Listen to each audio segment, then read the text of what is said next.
Kita harus membangun iman personal dan bukan iman kerumunan.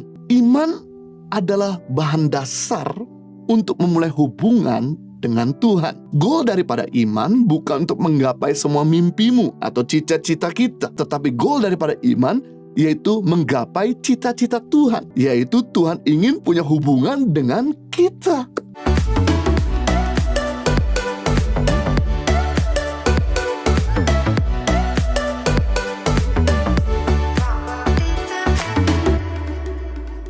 Yang kedua, bukti atau ciri-ciri iman yang bertumbuh, mengenal Tuhan secara pribadi.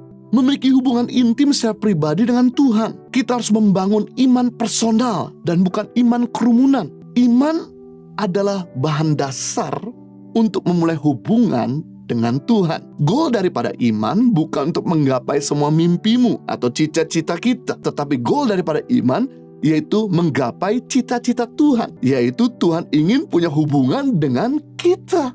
Goal dari iman bukan meraih target-target doa-doa kita, tapi goal daripada iman menjadikan kita seperti Kristus. Karena Matius pasal 7 ayat 21-23 berkata, ini sungguh mengerikan. Bukan setiap orang yang berseru Tuhan, Tuhan yang akan masuk dalam kerajaan sorga, melainkan orang yang melakukan kehendak Bapakku yang di sorga. Pada hari terakhir, banyak orang yang berseru Tuhan, Tuhan, bukankah kami bernubuat demi namamu, dan mengusir setan demi namamu, dan mengadakan mujizat demi namamu juga.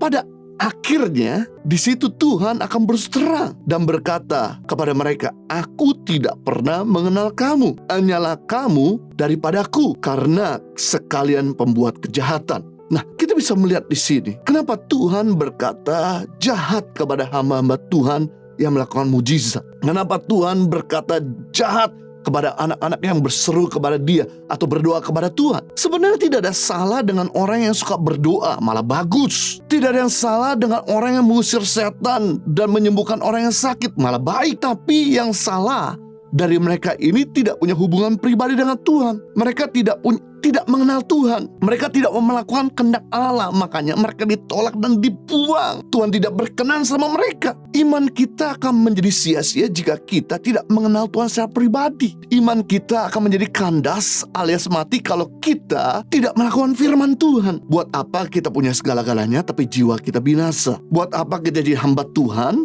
bisa melakukan banyak mujizat, mengusir setan, tapi pada akhirnya kita ditolak sama Tuhan. Jadi mari kita fokus untuk membangun hubungan pribadi dengan Tuhan, bukan fokus pada berkat Tuhan. Kita fokus pada hati Tuhan daripada tangannya Tuhan. Sebab kalau kita dapat hati ya Tuhan, maka kita pasti akan dapat tangannya Tuhan juga. Amat kurang ajar kalau ada orang ngambil barang dari tangan kita atau minta sesuatu dari tangan kita, tapi dia tidak mau lihat muka kita, nggak mau lihat wajah kita, nggak mau berkata terima kasih, nggak mau tersenyum. Jangan sampai kita minta ini, minta itu, tapi kita tidak mengasihi Tuhan. Ini kurang ajar. Jangan sampai kita beriman sama Tuhan, tapi kita tidak mengenal Tuhan. Wow, justru karena kita mengenal Tuhan, makanya kita jadi punya iman. Iman Anda akan tumbuh saat kita semakin mengenal Tuhan.